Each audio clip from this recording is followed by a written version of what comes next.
Olá e bem-vindos à nossa série Trajetória de um Fisiologista. Eu sou o professor Guilherme, do Departamento de Ciências Fisiológicas e do Laboratório de Fisiologia Clínica do Exercício da Universidade Federal de São Carlos. Hoje, nosso último episódio da série, nós vamos discutir como se preparar para as entrevistas do mestrado e como superar os principais desafios durante o curso. Recebemos aqui, então, os nossos convidados, pós-graduandos, o Marco Aurélio e o Caian, e a Sofia aqui comigo, para trazerem as suas experiências, as suas dicas, né? Estratégias pessoais de como superar esse processo. Bom, sejam todos muito bem-vindos e muito obrigado pela presença de vocês aqui hoje. Olá, professor. Primeiramente, né, eu que agradeço pela oportunidade de estar aqui, né, e poder contribuir um pouco com a minha experiência, com o meu conhecimento, né, com essa trajetória até chegar aqui, e espero que seja muito proveitoso para todos que estão nos assistindo, né. Eu que te agradeço a presença e vamos para cima. Olá, gente. Olá, professor. Eu me chamo Marco Aurélio, eu já sou mestre, né, em Sanidade Animal e Saúde Pública e estou no doutorado aqui no programa de Ciências Fisiológicas. E também é um prazer enorme estar aqui com vocês todos. Seja bem-vindo. Vou contribuir, acredito que você vai contribuir bastante, né? Já está no doutorado? Então já tem muita história para contar aqui para nós hoje, né? Boa. Realmente. E você, Sofia? Oi, boa tarde, gente. Boa tarde a todos. Boa tarde, professor. Meu nome é Sofia, eu sou aluna da professora Luciane Gagaglione, da Unesp de Jaboticabal, e eu faço mestrado aqui no programa de Ciências Fisiológicas. Eu espero que a nossa conversa seja muito boa e que seja bem proveitosa e ajude alguém também com alguma coisa. Bom, vamos começar com uma pergunta bastante tranquila, que é sobre o seu projeto de pesquisa. E aí, vocês estão trabalhando com o quê? Qual que é a ideia da sua proposta, o objetivo geral do seu trabalho? Né? O que vocês estão trabalhando hoje? Bom, se eu puder começar. Hoje eu trabalho mais com peixes, eu sou orientado à professora Marisa, aqui do DCF da UFSCar mesmo. E no meu doutorado eu estou trabalhando com o efeito da interação entre dois contaminantes ambientais. Olha isso, gente. Pois é, microplásticos de poliestireno, que são assim abundantes, hoje a gente sabe que tem em todo lugar, tem microplástico. E um fungicida também, que é bastante comum em rios. Então qual que é o efeito desses dois juntos? Qual que é o efeito que pode dar em peixes, na biota aquática? Então, isso a gente está falando de ecotoxicidade? Isso. É bem por aí a sua linha de pesquisa. Exato. Hoje. O que a gente trabalha é quais são os efeitos desses contaminantes na fisiologia dos peixes. Então, a gente utiliza da fisiologia como ferramenta para monitorar a saúde do ambiente. Ah, que legal, cara. Muito bacana. E Caian, e você? Bom, para quem não sabe, né, eu acabei não dizendo aqui, eu sou nutricionista, né, me formei em nutrição. E, bom, a princípio o meu projeto ainda ele não está com a cara totalmente, né, formada, ele está tomando forma ainda, porque durante o processo de ingressar no mestrado, né, da edital, a gente aplica um pré-projeto ali com um orientador em vista, né? E a princípio eu não fui classificado com o orientador que eu tinha me inscrito. Então, acabou que ao passar para esse novo orientador, o projeto que a princípio eu tinha desenvolvido acabou sendo descartado, algo que, inclusive, já adianto para quem está nos assistindo, né, que é perfeitamente normal, às vezes, a gente começar com uma ideia em mente e muda a trajetória, né? Por isso tem que ter um plano A, um plano B, Exato. Algumas das vezes um plano C, né? Porque a vida Sim. dá os seus contornos e aí a gente tem que estar preparado, né? E, bom, atualmente agora eu sou aluno orientando da professora Anabelle Cornacchione, no laboratório de Fisiologia e Biofísica Muscular. Exato. Vou tentar puxar meu projeto um pouquinho para a minha área de domínio, né, da nutrição. E atualmente ela já tem um projeto em desenvolvimento com essa cara, né? E a princípio, então, o meu projeto vai ser voltado para uma análise de modelos experimentais, a princípio com ratos, do modelo de restrição calórica, suplementação proteica, no músculo gastrocnêmio de ratos. Então, olha que legal. A princípio vai ser esse tipo de análise que a gente vai fazer. E é com a distrofia muscular de Duchenne ou não? A princípio não. Ah, não? Pode ser que a gente tente aliar o exercício físico no protocolo, mas é algo que ainda está sendo discutido. Legal, não. Muito bom e tem tempo para desenrolar, mas ao mesmo Ao mesmo tempo, tempo, atenção para começar as coletas, né? Então, Sim. muito bom. E você, Sofia? Tá trabalhando com o quê? O meu projeto, ele é um projeto um pouco diferente da linha de pesquisa da minha orientadora. Então, a professora Luciane trabalha com, basicamente, controle neural da respiração e ela trabalha bastante com hipóxia. Atualmente, ela trabalha mais com a parte de fisiologia clínica, mas ela também tem a parte de comparada, de fisiologia comparada, que é o que eu trabalho. Então, dando aquela contextualizada para todo mundo conseguir entender, a gente sabe que quanto mais alto você tá, menos oxigênio tem. Então, a maior parte das espécies, inclusive o ser humano, não consegue ficar em altas altitudes. E por isso, só algumas espécies, tanto de pássaros ou pequenos mamíferos, ou até pequenas populações localizadas de humanos, conseguem sobreviver em determinadas altitudes, tipo acima de 4.000 metros, por exemplo. Uhum. E no caso da minha pesquisa, a gente queria conseguir acessar, né, qual era o efeito de diferentes altitudes em uma população de uma ave nativa do Brasil, que é o biguá, e é uma ave mergulhadora. Então, a gente gostaria de ver, e a gente vai tentar atingir isso, ver o efeito do mergulho em altas altitudes nessa ave. Então, a gente vai coletar diferentes populações, animais de diferentes populações, em diferentes altitudes, e ver se esse animal vai mergulhar mais, se ele vai mergulhar menos, como ele consegue se adaptar a altitudes acima de 4.000 metros, como esse animal consegue estar em temperaturas diferentes, e como esse animal consegue se adaptar a tudo isso. E o legal dessa parte do seu trabalho é que o organismo se adapta quando submetido a um estresse, né? Nesse caso, a gente está pensando no estresse de altitude, que muda completamente a composição do ar atmosférico, né? Muda as proporções ali dos compostos do ar. E você acha que vai se adaptar esses animais? Eles vão se adaptar? Sim, eles estão adaptados e o que a gente conseguiu encontrar também é que a distribuição deles está cada vez maior. Então, antigamente, quando a gente falava da distribuição desse animal, ele era preso basicamente na América do Sul. Agora ele já passou para a América Central e, na verdade, ele é encontrado alguns indivíduos até no Canadá. Então, esse animal está conseguindo migrar em diferentes hábitats, com diferentes temperaturas, altitudes, com diferentes composições de cadeia trófica. Então, ele realmente parece ter uma adaptação muito grande a todas essas partes. E por isso a gente queria estudar exatamente esse animal, né? Esse modelo. Que legal, muito bacana. Então, pessoal, vocês já viram que está por vir aqui no episódio de hoje, né? Se você está gostando, né, desse conteúdo que a gente vai apresentar, estamos apresentando aqui, deixa o seu like, deixa o seu comentário que a gente vai responder o quanto antes a sua pergunta e já se inscreva-se no nosso canal para você ficar por dentro de tudo que a gente publicar, tá bom? Bom, gente, avançando aqui, pensando no projeto, né? Cada um falou um pouco aqui sobre, né, o que faz, o que vai fazer, né? O que está delineando. Pretendemos O fazer. que pretendemos fazer, né? Bom, vamos pensar no seguinte: o que não pode faltar em um pré-projeto?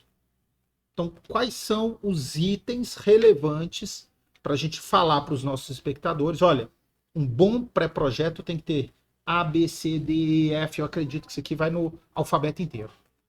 E aí, vamos pensar um pouco? O que tem que ter em um bom pré-projeto? Bom, algo que vem para mim inicialmente e veio na minha cabeça aqui é relevância, né? Creio que um pré-projeto hoje em dia, né, para ser admitido com mais facilidade em um programa de pós-graduação, ele tem que apresentar uma relevância, então uma contextualização, alguma aplicabilidade para o mundo que vivemos hoje, né? Trazer alguma utilidade, uma contribuição científica. Faz sentido. E eu acho que, assim, a relevância é muito boa, mas a ideia também ela tem que estar associada. Então, você tem que explicar muito bem no pré-projeto como que você vai fazer. Então, tem que ter relevância, mas as pessoas têm que entender essa relevância também. Então, você tem uma introdução muito boa, uma justificativa muito boa, que se você parar a pensar, é a parte inicial, é quando a pessoa vai ler o seu projeto, é a primeira coisa que ela vai ler. Então, o resumo, introdução e justificativa. Eu acho assim que tem que se dar uma atenção especial para aquilo e para tentar o orientador, o avaliador também. Não sei se cabe o termo, né? O famoso vender o seu peixe, Isso, né? exatamente. Bem, né? Eu acho que vai se encaixar aqui nesse contexto. E você, Sofia, qual dica que você tem ali para um pré-projeto, para um projeto bom de pesquisa? Eu sou uma pessoa muito visual. Então, quando eu vou pensar num projeto, eu gosto sempre de pensar em todas as possibilidades que seriam no mundo utópico, que a gente teria tudo perfeito e eu conseguiria fazer tais e tais coisas. E aí, o primeiro desenho, faço delineamento experimental. Então, qual é a minha pergunta principal? Como eu vou chegar até lá? A partir disso, quais são os dados que eu vou extrair? Esses dados podem me dar qual tipo de informação? Como eu poderia interpretar essa informação? Como eu poderia escrever essa informação? E o que essa informação significa? Uma vez que eu tiver isso estruturado, eu começo a pensar o que é plausível eu fazer. Porque a gente não está num mundo utópico. E a gente tem um tempo para cumprir as coisas. E é lógico, se tudo for bem, a gente vai aumentando. Então, tempo de sobra vai ser útil no futuro. Então, a partir disso, eu começo a pensar o que é essencial. Então, para mim, a pergunta principal, será que eu estou deixando alguma ponta solta? Porque às vezes a gente faz uma medida, alguma coisa, que quando você vai submeter um artigo, ou quando você vai ver aquele resultado, ela é meio dúbia. Aquele resultado não vai te dar um resultado que... Não é consistente, né? Não permite grandes afirmações. Exatamente. Né? Então aí você gastou aquele tempo, gastou todo aquele esforço, e no final das contas, se você tivesse feito um negocinho a mais na mesma estrutura, você teria uma resposta muito mais densa, muito mais estruturada, muito mais sólida. Então, por isso eu gosto de sempre visualizar bem, colocar isso num papel. Antes eu morava num apartamento, eu tive até que pintar bastante o apartamento, porque eu colava tudo na parede e com post-its assim. Jesus amado. Bem cena de filme, mesmo. Ficava uma loucura. E para eu poder ver certinho se todos os meus N's amostrais realmente representavam o que eu queria enxergar e se eu não estava deixando nenhuma ponta solta. Então, visualmente, aquilo me dava uma boa segurança e me deu uma boa visão de ver exatamente quais eram os pontos principais e como eu poderia enxergar aquilo, né? Bom, gente, pra vocês terem uma ideia, a gente nem combinou isso daqui, hein?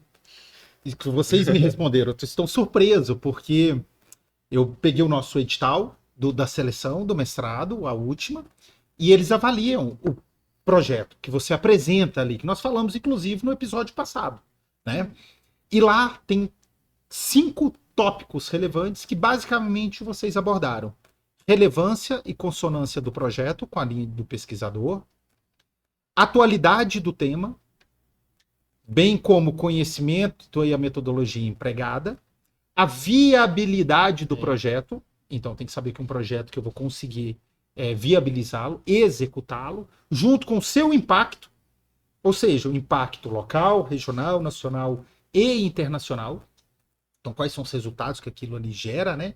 E não só resultados, mas sim a qualidade desses resultados esperados, que é essa projeção, que a Sofia estava falando aqui agora conosco, né? E o quinto e último, o conhecimento do aluno sobre o projeto apresentado, que é o que vocês estão apresentando aqui para nós. Vocês estão falando sobre o projeto de vocês. Então, pessoal, estes são 5 tópicos geralmente avaliados em um projeto de pesquisa.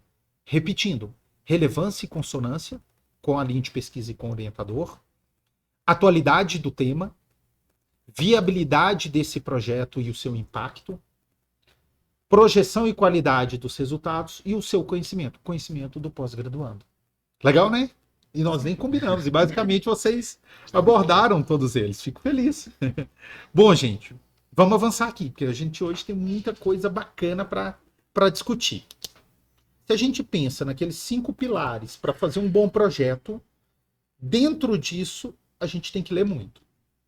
A gente tem que fazer a leitura científica, né? Para fundamentar o seu projeto. E aí, qual foi a estratégia que vocês adotaram para buscar a literatura científica, para estruturar, para organizar essas ideias? A Sofia, a gente já sabe.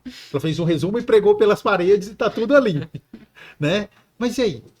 Que dica que a gente pode passar para quem está nos assistindo de como localizar a literatura, organizá-la para fundamentar bem o seu trabalho? Eu acho que, para começar, você tem que entender primeiro onde que você vai achar a literatura. Então, hoje em dia, existem muitos bancos de dados. Existe o Google Scholar, existe periódicos CAPES. Então, você tem que entender um pouco, e eu acho que vale a pena, meio que eu tinha um professor que falava afiar o machado. Tenta entender primeiro como melhorar a qualidade dos artigos que você vai começar a ler. Porque não adianta você ler 1000 artigos sem relevância. 1000 artigos que não foram muito bem estruturados. Então, melhorar a qualidade da sua leitura. Então, revisão por par, operadores booleanos, tudo isso ajuda. Quem tem um domínio do inglês, pelo menos na minha área, ajuda um pouquinho mais, porque tem muito mais resultados. Então, se eu puder dar uma dica, abra um pouco a mente para artigos em inglês também. Eu acho que esse, assim, é o pontapé inicial, ter uma melhor qualidade no que você lê. Sem dúvida. Então eu já vou colocar aqui nosso checklist, ó. Uso de fontes confiáveis Isso. e atualizadas. Ex- Correto? E aí, o que mais? Bom, no meu caso, a estratégia que eu utilizei foi, na minha situação, por eu não ter tido um tempo hábil muito grande para me preparar para o processo de inscrição, pois eu vim de um período de conclusão da minha graduação, era a época de TCC, terminar os meus estágios, né? Então, eu me vi com um período muito curto para me preparar e realmente poder elaborar da forma que eu gostaria, né? Então, eu quis ir de uma forma mais certeira. E a forma que eu encontrei foi indo através do currículo Lattes, né? Dos orientadores disponíveis lá no edital. E o orientador que eu decidi que seria, né? Eu teria vontade de ser orientando, né? Olhei lá no Lattes dele e busquei o que tem na literatura. Então, projetos que tem ali desenvolvido, artigos, ou Boa então estratégia, hein? orientados mesmo, né? Defesas, dissertações. E nas próprias dissertações, se você abrir lá e ler, tem as referências que os alunos Uhum. utilizaram. Então, você pode utilizar aquilo ali como ponto de partida para sua pesquisa. Ou seja, é o que buscar. aquele professor pesquisa. Sim, É o up to date, é o que ele tem mais de atualizado naquela área do saber, que é a área que ele domina, na qual você está interessado. sim. Muito boa estratégia. Eu acho que pegando um gancho no que o Caian falou, a coisa que eu mais faço é sempre olhar as referências de um artigo que eu acho que realmente é relevante. Então, eu pego um artigo da área que tem a ver com o meu projeto e vejo a quantidade de citação que esse artigo tem, eu vejo o impacto que esse artigo tem, vejo a revista que esse artigo foi publicado, Aham. e aí eu vejo quais artigos foram citados dentro desse artigo. Porque essa publicação, ela tem um peso para a academia, para aquela área que você tá.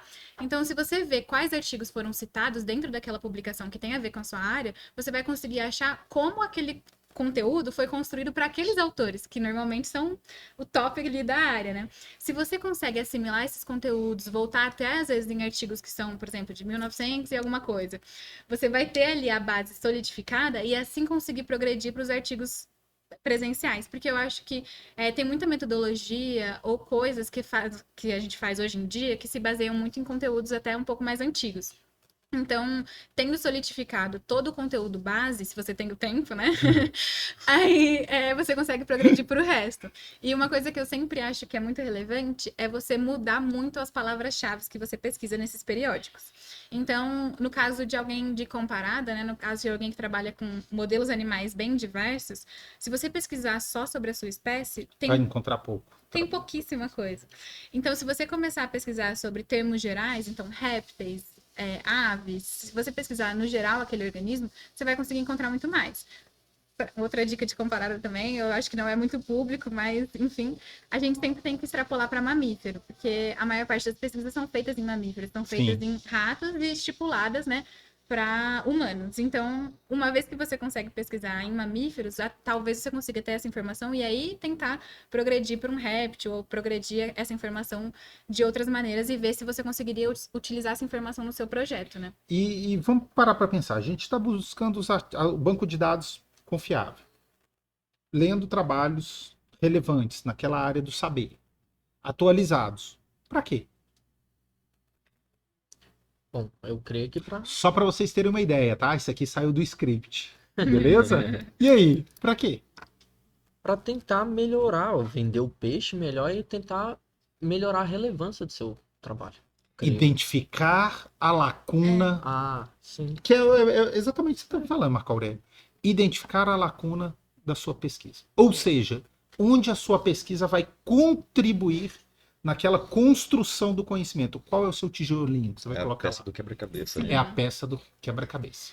Para achar lacunas, uma coisa que sempre me ajuda bastante é que no final da maior parte dos artigos eles deixam algumas perguntas, eles deixam algumas lacunas já estabelecidas no final dos artigos. Então, se você está lendo um artigo, você achou interessante, os últimos parágrafos, eles provavelmente vão discutir quais foram as limitações daquele artigo. E aí vai deixar a brecha ali. Vai- Falar, olha, futuras pesquisas precisam ir para este caminho, é isso, né? Exatamente. Então, se aquele artigo que você achou interessante já deixa um espaço que é interessante para você, busca aquilo, vê se não tem algo mais a fundo que você consegue explorar, né? Com certeza. Né? E você que está nos assistindo, está gostando desse conteúdo? Clique aí no botãozinho de curtir, deixe seu comentário e se inscreva em nosso canal para você acompanhar as nossas próximas publicações e vídeos.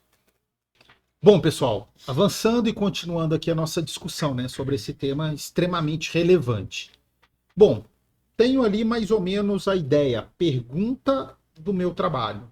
Como que eu defino um objetivo claro e realista para o meu projeto de pesquisa? Como que vocês fizeram isso? Como que vocês pensaram nisso? Ou até mesmo se não pensaram ainda. Fala, professor, é a primeira vez que eu estou pensando aqui que eu tenho que ter um objetivo claro. E aí, vamos falar um pouco sobre isso?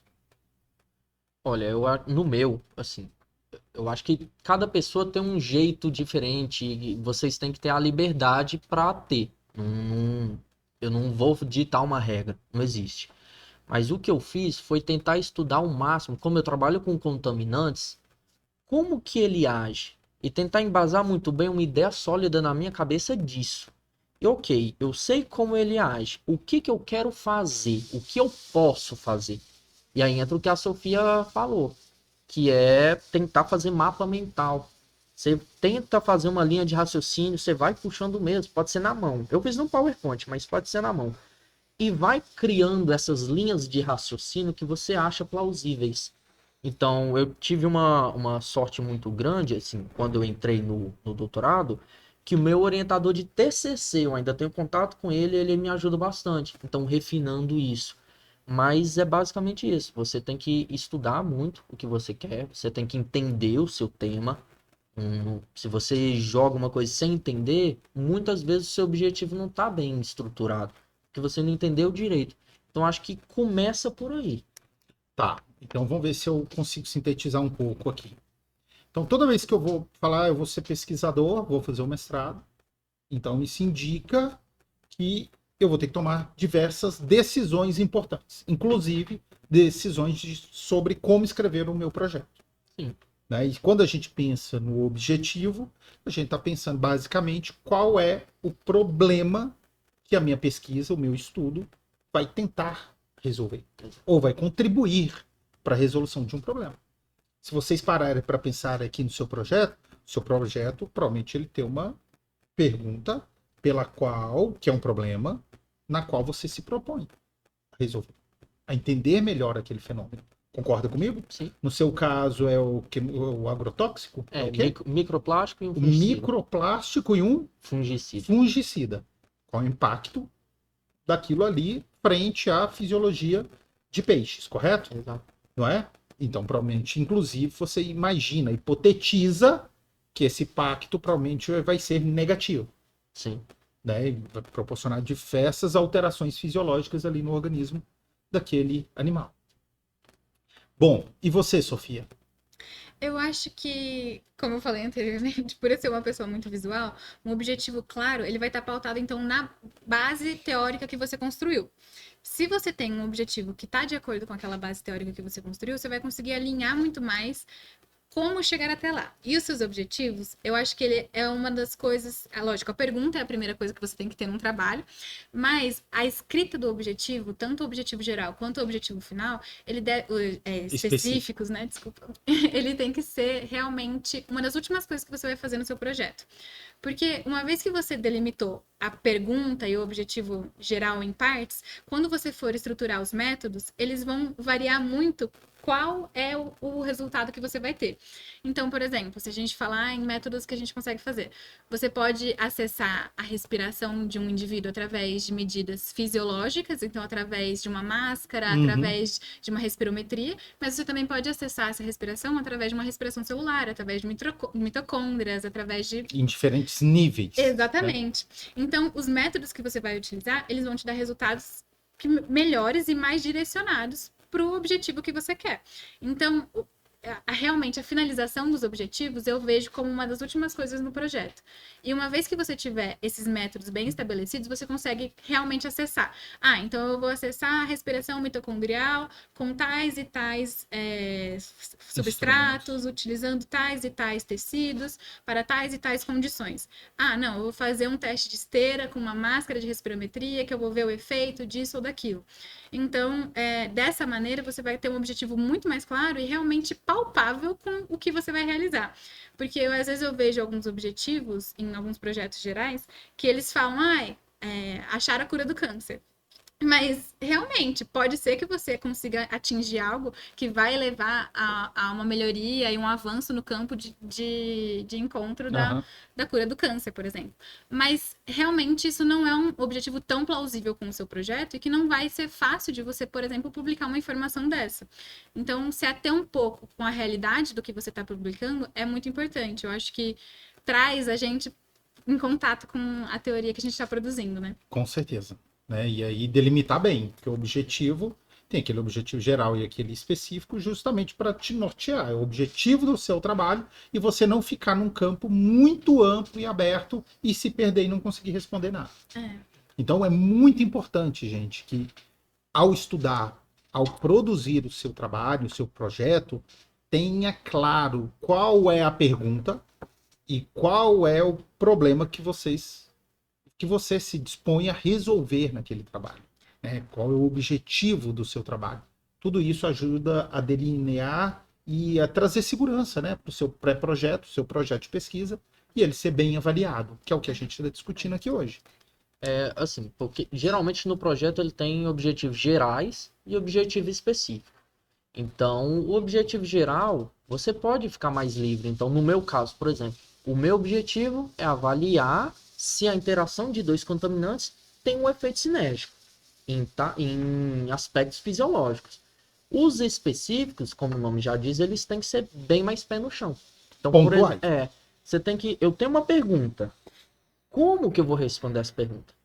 E aí os métodos entram no como que você vai fazer isso propriamente, mas o meu objetivo eu vou estudar isso nos aspectos neurocomportamentais, então você tem que ser um pouco mais específico e, lógico, dentro do possível, dentro daquele laboratório. Então, acho que até no episódio anterior, né, teve muita gente que falou, olha, você tem que ver o seu orientador. Não adianta você pensar em uma coisa mirabolante e tudo, sendo que o laboratório não te permite fazer isso. E também tem uma coisa, o mestrado são 2 anos. Então você tem que ter objetivos que fazem jus ao tempo. Parece muito, mas quando a gente está trabalhando todo dia, às vezes a gente vai surgindo pergunta, às vezes acontece alguma coisa, então tem que ser um pouco pé no chão. Isso realmente faz parte. Eu acho que outra coisa também é o modelo experimental. Então, quando a gente está falando de pesquisas clínicas, o modelo experimental clássico são alguns roedores, né? Então, sejam camundongos, ratos, e às vezes a gente fala de um modelo experimental com humanos, como no caso do professor. Sim. Mas a gente sabe que existem algumas limitações, e por isso o pessoal trabalha com roedores. A pesquisa clínica feita com roedores, ela é diferente da pesquisa clínica feita com humanos. Então, as perguntas devem ser específicas para cada uma delas. Assim como no caso de comparada, quando você delimita qual espécie você vai realizar algo, você realmente tem que ter um conhecimento muito grande daquela espécie, muito grande daquele grupo, para poder delimitar algo. Então, no objetivo do Marco, não são só o efeito sinérgico dessas duas coisas, mas em tal espécie.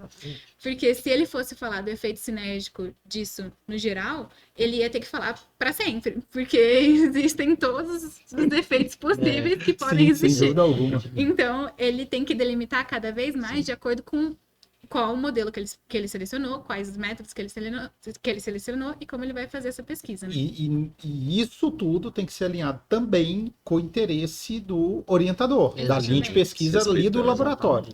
E aí eu acho que o Caian, ele vai ter uma boa experiência para contar para nós, porque ele começou com um plano A, e pelo que eu estou entendendo, me corrija se eu estiver errado, hoje estamos desenvolvendo um plano B. Sim. Bom, conta um pouco como foi essa comunicação, esse alinhamento com a orientadora, né, esse processo.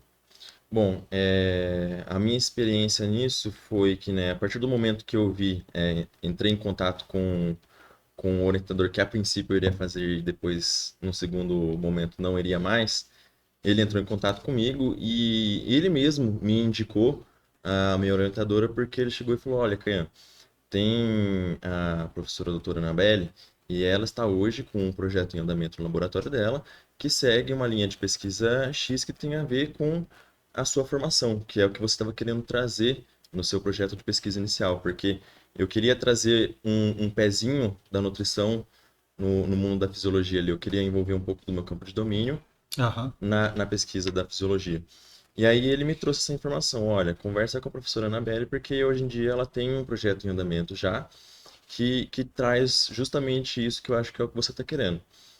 E aí ele fez esse meio de campo pra gente e entrei em contato com a professora Anabelle. E aí ela expôs para mim o que está sendo feito hoje no laboratório dela, porque já tem um aluno de mestrado hoje desenvolvendo esse projeto e eu poderia, né, meio que aproveitar esse projeto em desenvolvimento para elaborar algo diferente, mas que pudesse, né, utilizar como de proveito ali o que já está sendo desenvolvido. Sim. Então, basicamente foi isso que aconteceu no meu caso, né? Muitas vezes a gente pensa ali em seguir o plano A e o plano B é o que cai pra gente e muitas vezes não é algo ruim de forma alguma. Hoje em dia eu vejo que o plano B se encaixa muito mais no que eu gostaria de estar realizando aqui, trabalhando, do que o plano A inicialmente. Nada como tempo, né, para demonstrar isso, né? Então isso no início deve ter sido um estresse para você essa transição, mas hoje, depois de digerir, refletir, né, se orientar, provavelmente se dedicar mais, você percebe, sente que talvez seja um caminho até melhor do que tinha traçado anteriormente, né? Sim. Beleza da vida é essa também, né? Então, umas dificuldades que às vezes elas podem se tornar oportunidades, né? Sim. Bacana. Bom, vamos lembrar um pouquinho aqui sobre lá durante a entrevista do mestrado, né? Então vamos sair um pouco ou do doutorado, vamos sair um pouco do projeto e vamos pensar ali durante a entrevista, né? Que a gente tem como que a gente se prepara para uma entrevista e como manter a calma, por exemplo, né? Hoje vocês estão aqui comigo conversando super tranquilo ou não está tranquilo? Falar em frente de Né? câmera é um pouco nervoso, né? Mas Então, assim, como que se organiza isso para fazer as apresentações no seu grupo de pesquisa, né? Como que você entrou nessa parte científica e na comunicação como um todo, né? Porque, querendo ou não, a gente que trabalha com ciência, né, a gente gosta de falar, a gente gosta de explicar, né, o conhecimento, de transmiti-lo. Então tem que falar. E aí, como que vocês estão lidando com isso? Como que está sendo lá no grupo? Como foi na entrevista? Enfim, como que tá? Eu acho que a entrevista, ela vai sempre ser um momento de tensão. Então, eu acho que é muito difícil a pessoa estar completamente tranquila. Sempre vai ter alguma ansiedade de você errar alguma coisa ou você atrapalhar as palavras e acabar tropeçando no que você quer dizer. Mas uma coisa que é importante, além de você já ter, por exemplo, no caso da nossa entrevista, ela é bem baseada no seu projeto. Então, eles vão te fazer perguntas sobre o seu projeto, sobre o que você espera de um mestrado, como você quer seguir daqui para frente, quais são as suas perspectivas para isso, essas coisas no geral. Então, você tendo bem claro o seu projeto, você tendo escrito o seu pré-projeto, você já tem uma segurança de que você vai conseguir fazer algo e você conhece sobre aquele campo. É natural que você não conheça tudo. É natural que as pessoas tenham perguntas e que você não saiba resolvê-las. E aí entra naquilo que toda vez que vai ter uma defesa de mestrado, doutorado, TCC, o pessoal fala: é muito boa a sua colocação. Eu vou pensar sobre ela e eu vou ver o que eu faço com isso. Porque realmente a gente não tem como saber de tudo. E realmente não tem como você acessar visualmente todas aquelas perguntas que você poderia colocar na parede.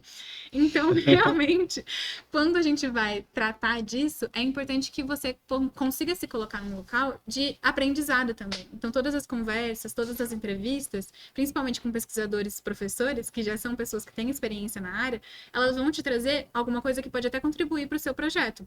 Então, uma vez que eles têm uma pergunta, se você se sente confortável, se você acha que você consegue resolver, resolva. Mas se não, pula para a próxima e realmente compreenda. Tudo bem, eu vou olhar isso e eu vou ver se eu consigo inserir isso no meu projeto. Sim, não, legal demais. É bem por aí mesmo que eu imaginava. E aí, para vocês dois, pensando na entrevista ainda, hein? Marco Aurélio e Caian, desculpa.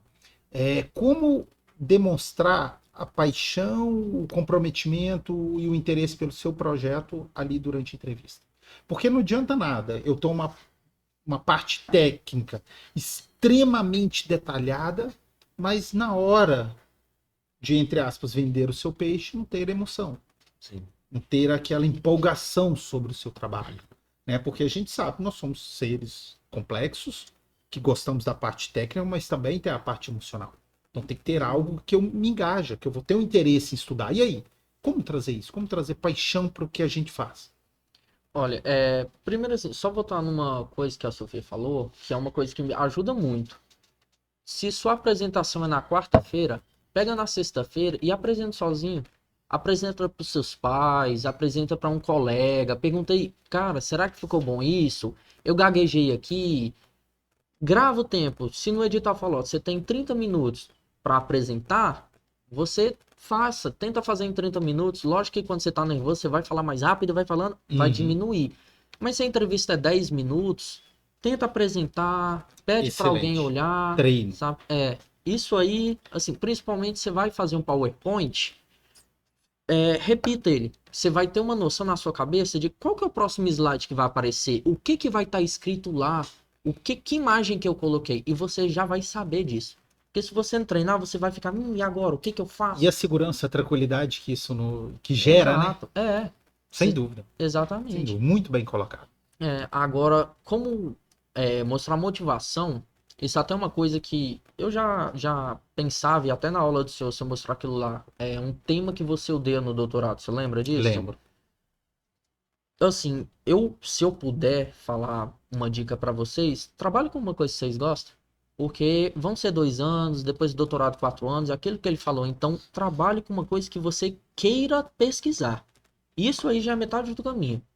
Não sei vocês, mas eu gosto do que eu pesquiso. Então, assim, se eu vou falar, isso aqui, quando o pessoal puxa a colaboração, eu quero fazer. Então, para mim é muito fácil. Mas você ler, você às vezes nem precisa tipo ler um artigo acadêmico, olha uma notícia sobre isso, não sei o pessoal da Físio, mas olha como é que tá a atualidade sobre isso, tenta se engajar um pouco, que isso vai melhorar muito na sua paixão por aquilo. Então, e isso vai ficar explícito quando você conversar sobre aquele assunto. Exatamente. Né? Vai ficar evidente que você se preocupa e que de alguma forma você quer tentar resolver aquele problema ou contribuir para a conscientização, para a resolução, para a importância, né? Para o alarme, para aquela situação. Né? Bom, Pensou em algo? Da minha parte, professor, a estratégia que eu utilizei para transparecer isso justamente no momento da entrevista, né? É uma frase que eu uso realmente para me dar esse norte ali e me manter mais calmo, que é permaneça fiel ao que te move, porque assim, a entrevista ela costuma ser geralmente ali um dos últimas etapas, né, do processo seletivo. E até então, para você chegar até ali, você enfrentou diversos outros objetivos, até mesmo aqueles que não faziam parte do processo seletivo em si, mas tem toda uma história por trás. Então você tem que fazer essas perguntas, o que foi que me trouxe até aqui, né? Qual que foi o que me moveu a chegar até aqui? Então eu penso nisso, me manter fiel ao que me moveu, ter isso bem claro em minha mente e tentar trazer isso ali na hora de me comunicar com os entrevistadores, para que eles percebam, ele realmente quer permanecer fiel à ideia tal, né? O interesse dele seguir a linha X, entendeu? Então você permanecer fiel ao que te moveu até ali e o que você quer, eu acho que vai te trazer um pouco mais de tranquilidade e confiança. Assim, sem dúvida alguma, né? E lembrando, reforçando, né? Nós estamos falando aqui que as etapas para entrar no mestrado, então, envolve a inscrição, e lá naquela inscrição tem que entregar uma série de documentos, como, por exemplo, diploma de graduação, proficiência em língua portuguesa e língua inglesa, documentos pessoais, por exemplo, de identificação, o pré-projeto resumido ou projeto de pesquisa resumido, e aí depois vem para o processo seletivo. No processo seletivo tem prova teórica de conhecimentos em ciências fisiológicas. Então tem que saber um pouco da fisiologia.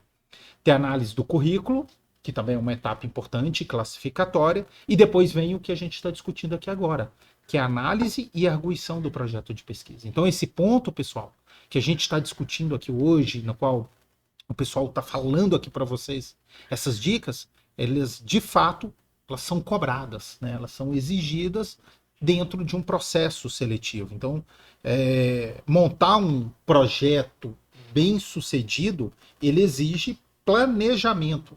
Então, tem que me organizar no tempo, tem que estar bem emocionalmente, tem que encontrar aquilo que me motiva, aquilo que me interessa, eu tenho que ler aquela reportagem que vai me despertar o interesse de resolver aqueles problemas e, consequentemente, traçar objetivos claros.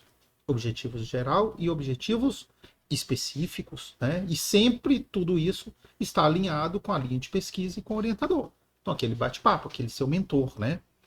Então, quero aqui falar para você, né, se esse conhecimento está te contribuindo, né, ou contribuiu para sua formação, ou para te despertar um interesse, né, em fazer o mestrado, tomara que seja aqui na fisiologia, né, que seja aqui conosco, você deixa aí seu like, tá? Deixa seu comentário, coloca suas perguntas que a gente vai responder assim que possível e se inscreva também em nosso canal para você ser notificado quando a gente fazer uma nova postagem, quando a gente publicar o novo vídeo.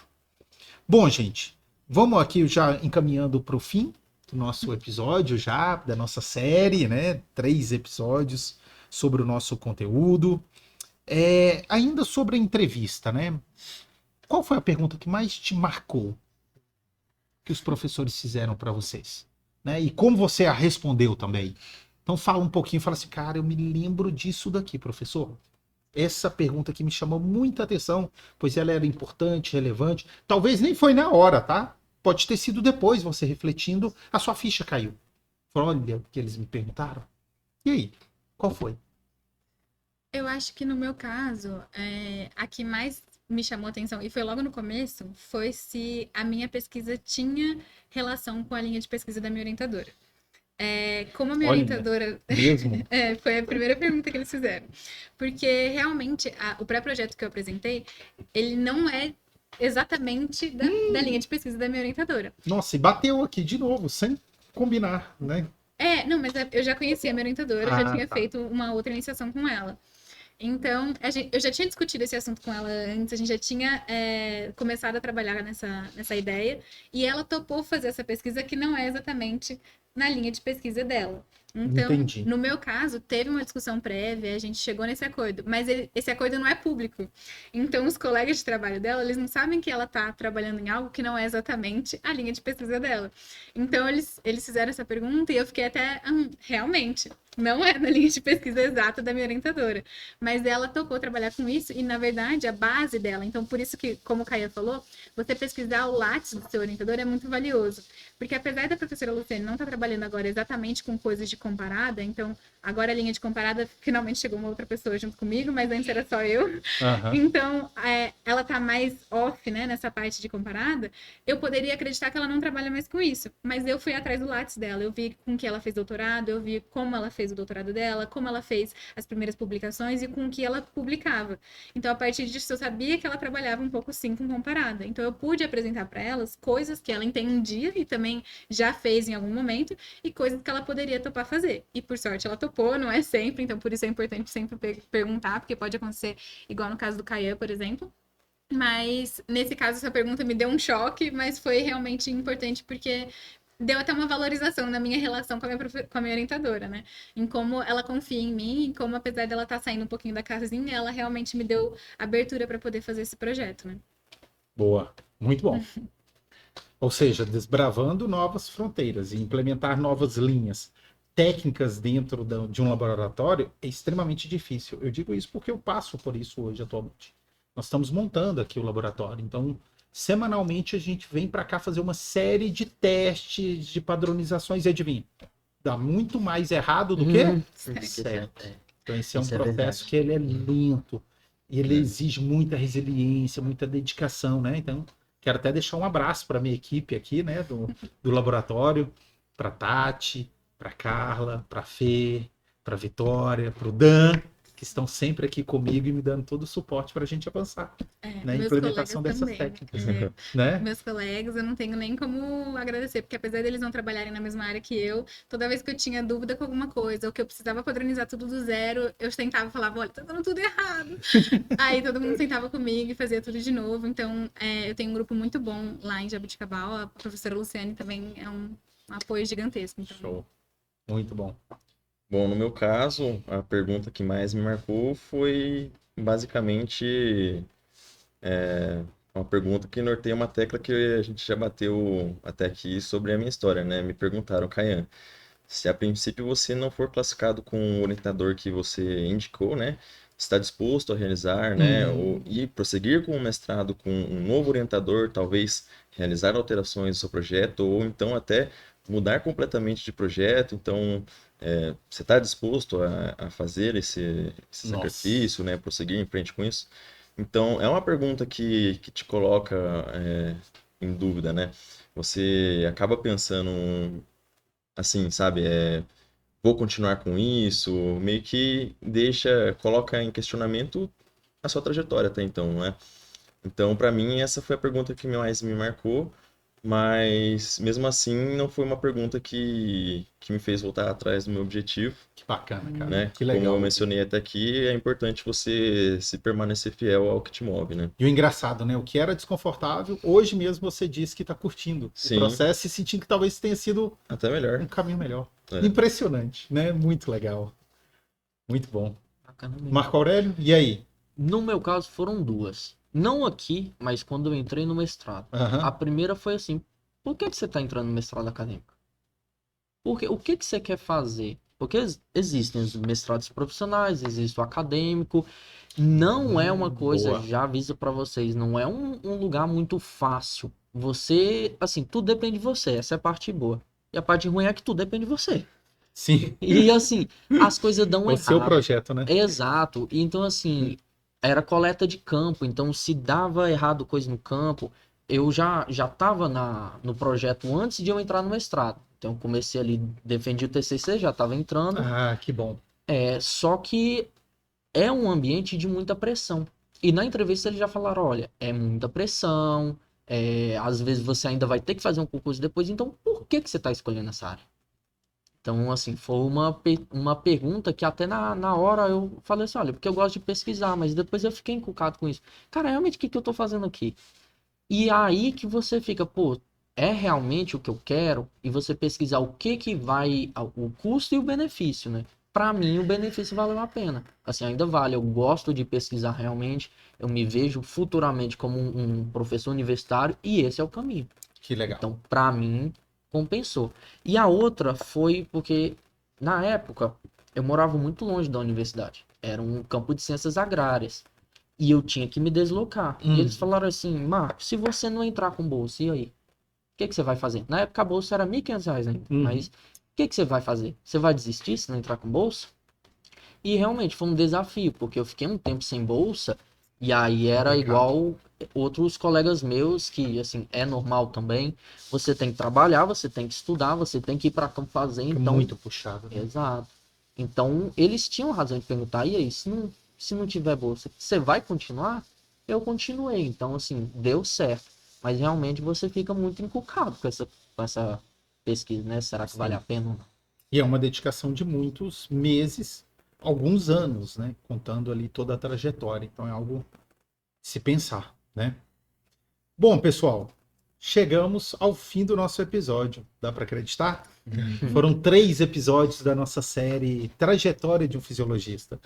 No episódio número 1, nós discutimos basicamente por que nós escolhemos a carreira científica acadêmica, né? Falamos um pouco ali dos pré-requisitos para se inscrever num processo de seleção. No episódio 2, falamos sobre as fases do processo seletivo também, né? Então falamos bastante ali sobre a documentação, sobre o pré-projeto, sobre a arguição também, né? Sobre o que precisa ali para desenrolar esse período. E no episódio de hoje, a gente falou um pouco sobre como preparar o seu pré-projeto, seu projeto de pesquisa. Falamos um pouco também sobre como lidar com as perguntas inesperadas da entrevista, né, alguns dos desafios e superações que vocês passaram já por esse processo. Então, para você que nos assistiu, nos acompanhou durante esses 3 episódios, quero deixar um forte abraço, um agradecimento por você estar aqui conosco, tá? E fiquem atentos que em breve a gente volta com uma nova série na qual a gente vai abordar o que aconteceu com esse pessoal, com todos que estiveram aqui comigo durante o seu mestrado e durante o seu doutorado. Um forte abraço e até a próxima.